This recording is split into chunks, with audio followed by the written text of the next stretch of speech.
आखिरकार शराब माफिया को बगैर कैबिनेट अप्रूवल के 144 करोड़ रुपया क्यों वापस किया?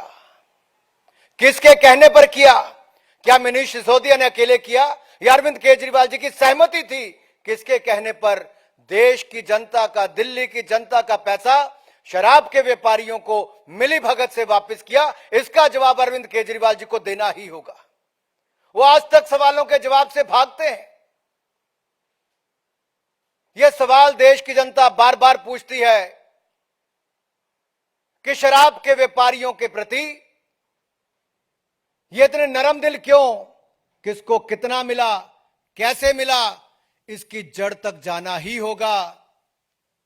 आप अपने शराब के घोटाले को बाकी बातों से ना ढकने का प्रयास करें, क्योंकि आपका असली चेहरा सामने आया है। और यही नहीं, ये लोग सच्चाई से भागते हैं।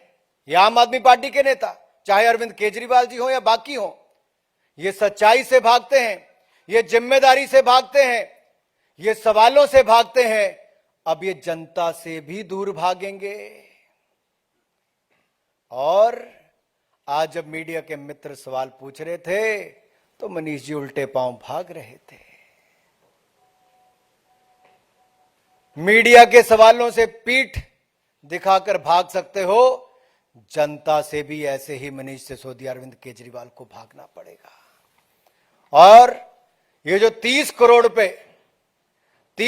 रुपए जो ईएमडी, अर्नेस्ट मनी डिपॉजिट हुआ था, ये क्यों वापस किया? अगर वो अनुमति नहीं ले पाए तो आपने इनके पैसे क्यों वापस किए? ये पैसे वापस किए तो आपकी जेब में कितने आए? इसका जवाब आपको देना होगा। मैं यही नहीं, ये सारे सवालों का जवाब अरविंद केजरीवाल जी को खुली चुनौती देता हूं। अगर दम है तो अरविंद केजरीवाल जी मीडिया के सामने आए, देश के सामने आए, 24 घंटों के अंदर जवाब दें। ना ये सीबीआई के जवाब दे पा रहे हैं, ना ये मीडिया के जवाब दे पा रहे हैं। और इसीलिए मैंने कहा, ये सच्चाई से भागते हैं, जिम्मेदारी से भागते हैं, सवालों से भागते हैं, अब जनता से भागेंगे। आपने ठेकों की, आपकी सरकार ने, केजरीवाल जी और सिसोदिया जी ने जो ठेकों की कमीशन 2% से बढ़ाकर 12% क्यों की?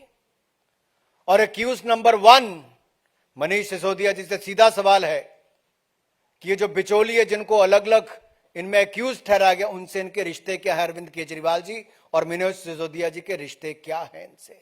ये जवाब देना ही पड़ेगा। मित्रों,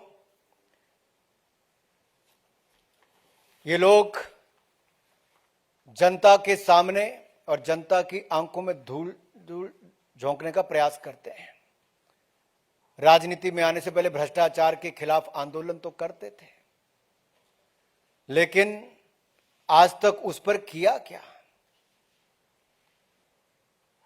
इतना ही किया कि आकर भ्रष्टाचार के नए रिकॉर्ड बनाने अरविंद केजरीवाल जी, जो किंग पिन है भ्रष्टाचार के, और एक्यूज नंबर 1 मनीष सिसोदिया जी ने किया।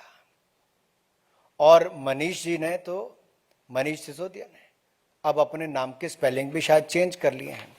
अब इनका अगला आ गया है MONEY, मनी।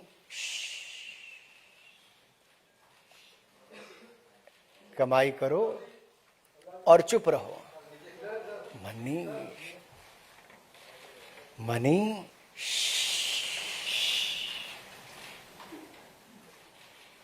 ये है, घोटाले करो, उल्टे पांव भागो, जनता को पीठ दिखाओ, मीडिया के सवालों का जवाब न दो, और कोई महिला पत्रकार पूछे तो उसको लताड़ करके धमकी देने का काम करो। इससे निंदनीय बात कुछ नहीं हो सकती। महिला सशक्तिकरण तो दूर, महिलाओं को अपमानित कैसे करते हैं, ये आम आदमी पार्टी के नेताओं ने दिखाया है। मुझे इतनी बात कहनी थी, आप अपनी बात कह सकते हैं।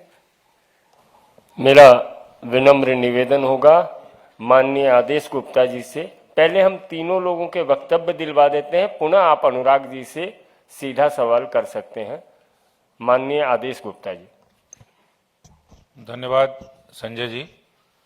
आज की प्रेस वार्ता में उपस्थित केंद्रीय मंत्री और पार्टी के वरिष्ठ नेता श्रीमान अनुराग ठाकुर जी और पार्टी के सांसद और वरिष्ठ नेता श्री मनोज तिवारी जी, सभी मेरे पत्रकार मित्रों को मेरा नमस्कार।